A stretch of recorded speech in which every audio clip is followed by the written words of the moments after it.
미리 사는 2021 종목 인터넷 게임 업종에 대해 살펴보겠습니다. 먼저 인터넷 플랫폼 업종은 광고 사업의 안정적인 성장과 더불어서 커머스, 핀테크, 콘텐츠 등 신사업 고성장세가 두드러질 전망입니다.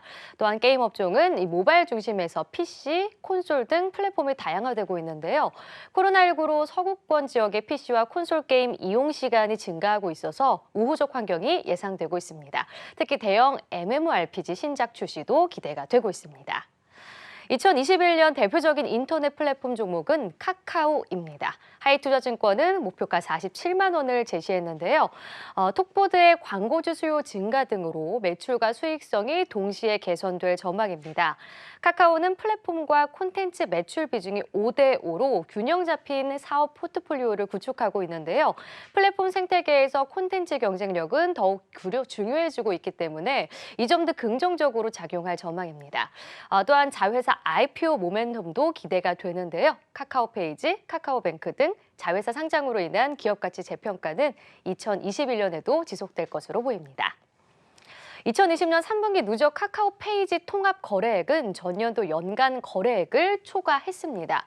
2020년 연간 거래액은 전년 대비해서 60%나 증가한 5,120억 원이 예상이 되는데요. 또한 세계 최대 만화 시장인 일본에서 한국 웹툰 경쟁력을 기반으로 일본 시장에서도 지배력을 강화하고 있다는 점도 긍정적입니다. 이어서 네이버 살펴보겠습니다. 신사업인 핀테크, 콘텐츠, 클라우드는 고성장세가 지속될 전망입니다. 특히 커머스 시장에서의 지배력이 강화될 것으로 보이는데요. CJ 대한통운과의 협업을 통한 또 안정적인 물류망을 확보하면서 고객 데이터 기반으로 커머스 시장 지배력은 더욱더 강화될 것으로 기대됩니다. 또한 성과형 광고의 확대로 광고 매출도 극대화될 것으로 예상을 하고 있습니다. 네이버페이의 2020년 거래액은 전년 대비해서 60% 증가한 25조 원에 이를 것으로 기대가 되는데요. 네이버페이는 쇼핑과 융합해서 이용자 충성도가 강화되고 또 거래액 성장률은 더욱더 가속화될 전망입니다. 또한 네이버 파이낸셜은 쇼핑과 결제, 송금에서 이제는 증권과 보험 상품까지 들 수 있는 종합자산관리 플랫폼으로 확대가 되면서 그 파급력도 주목되는 상황입니다. 이어서 게임주 안에서는 NC소프트 보겠습니다. 기존 작들의 라이프 사이클이 장기화되고 있는데요. 리니지 M은 출시된 지 3년이 넘었지만 대규모 업데이트를 진행하면서 실적 증가세가 지속되고 있습니다. 이러한 안정적인 수익과 더불어서 향후 신작도 함께 기대되는데요. 2021년에는 신작과 해외 출시로 계단식 실적 상승을 전망합니다. 하이투자증권은 목표가 110만 원을 제시했습니다. 다음은 인터넷 대표 종목 카카오에 대한 증권사별 전망을 짚어보죠. 메리츠증권은 가장 높은 목표가 50만 원을 제시했습니다. 그리고 모든 사업부의 매출 성장을 기대를 했고요. 또한 삼성증권과 키움증권은 특히 카카오의 커머스 부분 성장에 주목을 했습니다. 게임주 안에서는 위메이드의 증권사별 전망을 체크해보시면 하이투자증권이 6만 9천 원으로 목표가 가장 높게 제시를 했고요. KF투자증권과 신한금융투자는 신작 미르4에 대한 실적 증가를 전망했습니다. 네, 지금까지 미리 사는 2021 종목 인터넷 게임 업종에 대해 살펴봤습니다. 네, 내년에 주목해 볼 만한 종목을 미리 살펴드리는 특집 2021 미리 사는 종목입니다. 오늘 인터넷 게임에 대해서 이제 말씀드리는데요. 제가 우리 하이투자증권의 김민정 연구원을 부르기 전에 제가 말씀드리고 싶은 것은 무엇이냐면 증권회사에서 가지고 나오는 본인이 커버하는 섹터 리포트는 아무래도 손이 안으로 굽을 수뿐이 없습니다. 내 섹터의 리포트를 쓰면서 내 섹터는 좋지 않다, 아주 안 좋다, 내가 커버하는 이런 회사들은 내년에 주가가 올라가지 않을 것이다라고 쓰는 애널리스트는 이 세상에 거의 없습니다. 특히나 대한민국에는 없습니다. 그래서 우리가 이런 이미 올해 많이 올라갔던 섹터에 대한 종목을 소개해 드릴 때는 상당히 조심스럽습니다. 그래서 오늘 제가 김민정 연구원한테 얼마나 확신이 있는지, 어떤 논리로 그렇게 얘기를 하는지에 대해서 좀 자세히 물어보겠습니다. 오늘 인터넷 게임 섹터에 대해서 하이투자증권의 김민정 연구원 전화로 만나보겠습니다. 안녕하십니까? 네, 안녕하세요. 네, 그 올해 인터넷 그 관련 종목, 특히 네이버나 카카오가 뭐 상당히 많이 올랐습니다. 게임도 오른 종목이 꽤 있는 것 같고요.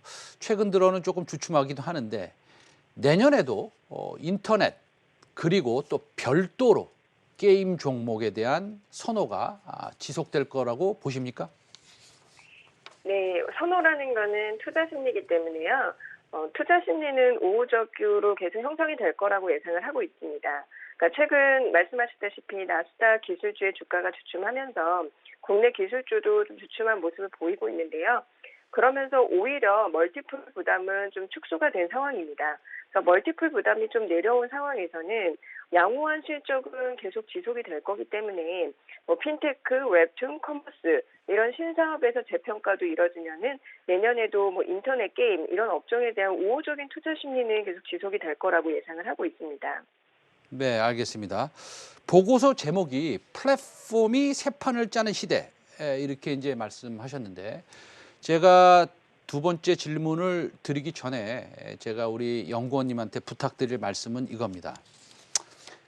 우리 포트폴리오 매니저, 소위 기관에 있는 펀드 매니저들은 벤치마크를 따라오고 다른 섹터보다 아웃퍼폼 하거나 아니면 벤치마크를 아웃퍼폼 하는데 목표를 두고 있지만 우리 개인 투자자들은 너무나 잘 아시다시피 절대 수익률을 추구하는 분들입니다. 그렇죠?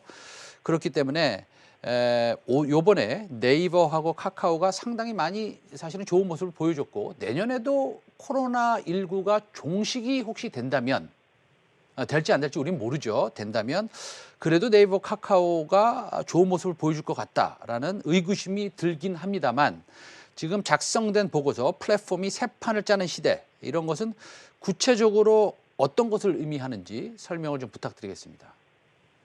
네, 일단 그 플랫폼 비즈니스라고 하면은 기존 방식에 보면은 기존의 뭐 포털이라든지 메신저 이런 주요 플랫폼 비즈니스를 하다가 그 외적으로 동영상이나 뭐 온라인 쇼핑, 금융 이러한 부가적인 콘텐츠들을 계속 다루면서 사업을 확장을 하고 있었습니다.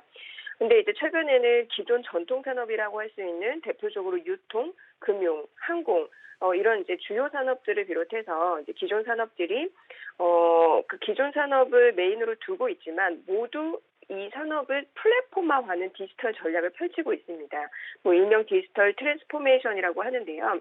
이런 과정에서 기존 산업들이 플랫폼을 바라보는 그 시각을 보면은 하나의 주요 비즈니스가 아니라 그 자사의 기존 제품이나 서비스를 보완하는 그 보완제 정도로 바라보고 있기 때문에 기존 그 전통 업체들의 자체 플랫폼 경쟁력은 약할 수밖에 없다고 판단을 합니다. 따라서 그 기존의 전통 기업들하고 그 빅테크 플랫폼의 사업 제휴 범위는 더욱 확대가 될 것이고요. 그만큼 빅테크 플랫폼의 영향력은 전 산업적으로 지속적으로 커질 수밖에 없습니다. 그러니까 이거는 이제 시가총액의 변화가 잘 설명해 주기도 하는데요. 그 미국 S&P 500 지수를 보면은 10년 전만 보더라도 그 플랫폼 기업이 시가총액에서 차지하는 비중이 전체에서 2%밖에 되지 않았습니다. 네, 현재는 시가총액 10위권 안에 7개가 플랫폼 비즈니스가 차지를 하고 있고요. 이는 국내에서도 마찬가지로 네이버와 카카오가 시가총액 10위 안에 진입하면서 이제 향후에도 이제 야놀자 같은 이제 플랫폼 기업이 상장을 앞두고 있는데 이런 기업 가치 평가가 1조 원 넘는 유니콘 기업이 상장을 하면서 플랫폼의 시가총액 비중은 계속 지속적으로 확대가 될 것으로 보고 있습니다. 그 플랫폼이 혁신을 불러일으킨다. 네, 그거에 대해서는 우리가 지난 1년 동안 적어도 2년 동안 계속 들어온 것인데 미국의 아마존이나 뭐 향후에 테슬라, 그다음에 애플도 마찬가지죠. 이 플랫폼을 이용해서 사실은 기업 가치가 엄청나게 상승을 했고 그다음에 우리가 테슬라를 플랫폼 회사라고 생각하고 있기 때문에 내년 PER이 178배로 지금 거래가 되고 있다라고 봤을 때 이게 이 플랫폼 사업이라는 것이 내수에 국한된 것이냐 아니면 좀 글로벌에 국한된 것이냐에 따라서 그 회사의 가치는 좀 변할 수 있을 거라고 봅니다. 그래서 카카오도 뭐 일본, 네이버도 일본, 그 다음에 동남아시아에 진출을 하는 것으로 보고 있는데요. 이 penetration rate, 소위 국내 침투율은 어느 정도 반영이 됐다고, 물론 더 반영이 돼야 되지만 거래되는 가치나 멀티플로 봤을 때 향후 그런 가치들이 반영이 됐다고 본다면 해외에 엑스밴드하는, 해외로 진출하는 이런 여러 가지, 아까 말씀 우리 손현정 앵커가 했듯이 이런 만화 사업이라든지 아니면 기타 금융 사업이라든지 이런 것들이 해외에 이렇게 진출하면서 사실은 어느 정도 시가총액이 더 상승할 수 있을 거라는 생각도 드는데, 국내 침투율과 해외 침투율과 이렇게 비교했을 때 네이버, 카카오 중에서는 어떤 종목을 더 선호하십니까? 국내를 먼저 바라보면은, 좀 네이버와 카카오의 방향성은 국내에서는 좀 다르다고 보고 있습니다. 네이버 같은 경우에는 포털 비즈니스이기 때문에, 검색이라는 큰 그 주축을 이루는 그 중심을 통해서 다른 비즈니스를 연동을 시켜서 좀 확장성을 가져간다면은, 카카오 같은 경우에는 메신저 비즈니스이기 때문에 메신저에서 이용되는 이용자 중심으로 좀 다양한 사업 범위를 확대해 나가기 때문에 좀 국내에서 각자 바라보는 그 사업의 확대 범위는 좀 다르다고 보고 있는데요. 해외로 나갈 때는 좀 유사하다라고 보고 있습니다. 대표적으로 말씀하셨다시피 그 만화 서비스, 웹툰, 웹소설 이 비즈니스를 지금 가지고 해외 공략을 하고 있는데요.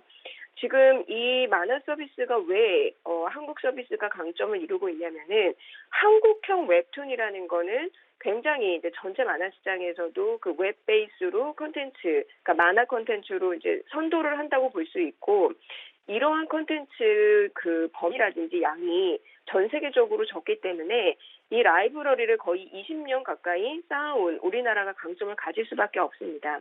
그래서 카카오의 피코마라는 서비스, 그리고 네이버는 라인 망가라는 이런 서비스들을 일본에서 잘 하고 있는 이유도 선점효과로 바라볼 수 있고, 이런 선점효과를 계속 가져가면서 서구권까지 지금 진출을 좀 빠르게 하려고 하는 상황입니다.